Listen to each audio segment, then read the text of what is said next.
সেদিন ছিল বড় মায়ের পুজো। আমার জীবনে সবচেয়ে সুন্দর দিনগুলির মধ্যে এটিও একটি সুন্দর দিন। তার সাথে বাড়ির পেছনে আবিষ্কার করলাম এনাকে, আর গেলাম আমার পছন্দের দুটি জায়গায়, যেখানে গেলে আমি খুঁজে পাই শান্তি। চলো তোমাদের সাথে শেয়ার করি। সেদিন দুপুরের লাঞ্চে ছিল পোলাও, ইলিশ মাছ ভাজা, চিংড়ির কোনো একটা ডিশ আর মাছের মাথা দিয়ে কোনো একটা তরকারি। তো এগুলো দিয়ে লাঞ্চটা কমপ্লিট করলাম। আচ্ছা, মায়ের ভোগে তো পেঁয়াজ রসুন ছাড়া মাছ মাংস সবই থাকে, তাই এগুলো খেয়ে স্নান করে মন্দির গেলে আশা করি কোনো ভুল ত্রুটি হবে না।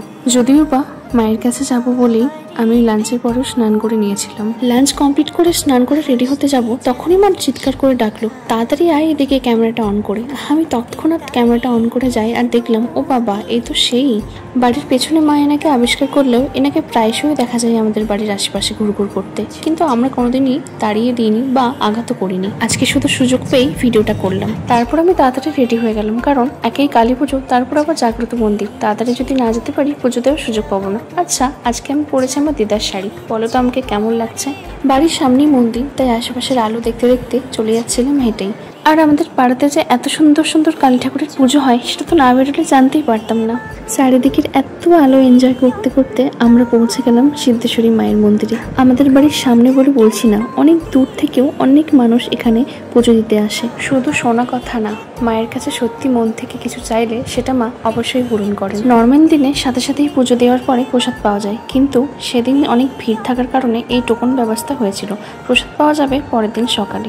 সিদ্ধেশ্বরী মায়ের মুখ এতটাই স্নিগ্ধ, একবার তাকালে আর চোখ সরাতে ইচ্ছে করে না। 400 বছরেরও পুরনো মন্দির এটি। আচ্ছা, তোমরা কি জানো এই মায়ের মন্দির মেদিনীপুরের অন্যতম প্রাচীনতম মন্দির হিসেবে গণ্য করা হয়, আর প্রতি 12 বছর অন্তর মায়ের বিগ্রহ পরিবর্তন করা হয়। এই মন্দিরে যে ক্যামেরা অ্যালাউ নেই সেটা আমার সেই মুহূর্তে মনে ছিল না, তাই দেখুন একজন এসে আমাকে হাত দেখাতে আমি এটা বন্ধ করে দিলাম। এরপর যাচ্ছি আরেক মায়ের দর্শনে। এই মা যতটা স্নিগ্ধ, সেই মা ততটা ভয়ঙ্করী, যাকে বলে ভয়ঙ্কর সুন্দরী। লোককথায় শোনা যায় যে মধ্যরাতে নুপুরের শব্দ যে স্থানে থেমে গিয়েছিল, ঠিক সেই স্থানেই মায়ের মন্দির স্থাপিত হয়েছিল, তাই এর নাম লুচিপদ্মার মন্দির। এছাড়াও মায়ের এক অদ্ভুত ভয়ঙ্কর কাহিনী আমি আমার মা ঠাকুমার মুখ থেকে শুনেছিলাম। জানি না এই কথা সত্যটা কতটা, তাও আমি তোমাদের সাথে শেয়ার করছি। মায়ের পুজো করার এক নির্দিষ্ট সময় আছে, কিন্তু অনেক বছর আগে শোনা যায় যে সেই বাড়িরই এক মেয়ে সন্ধে দিতে দেরি করে ফেলেছিল। তারপরে মা ক্রোধিত হয়ে সেই মেয়েকে সশরীরে গিলে ফেলেছিলেন। তারপরে বাড়ির লোকের অনেক খোঁজাখুঁজির পরে তারা দেখতে পায় যে মায়ের মুখে দুপাশ দিয়ে সেই মেয়ের লাল সাদা শাড়ির খুঁট বেরিয়ে রয়েছে।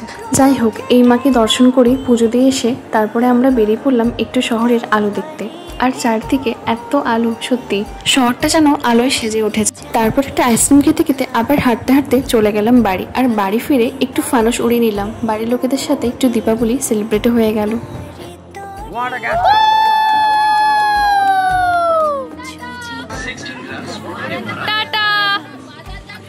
জীবনের মোহমায় মনে হয় আমি সত্যি ত্যাগ করে ফেলেছি, না হলে শাড়ি পরে কেউ বাজি, স্কাই শট এগুলো ফাটাই।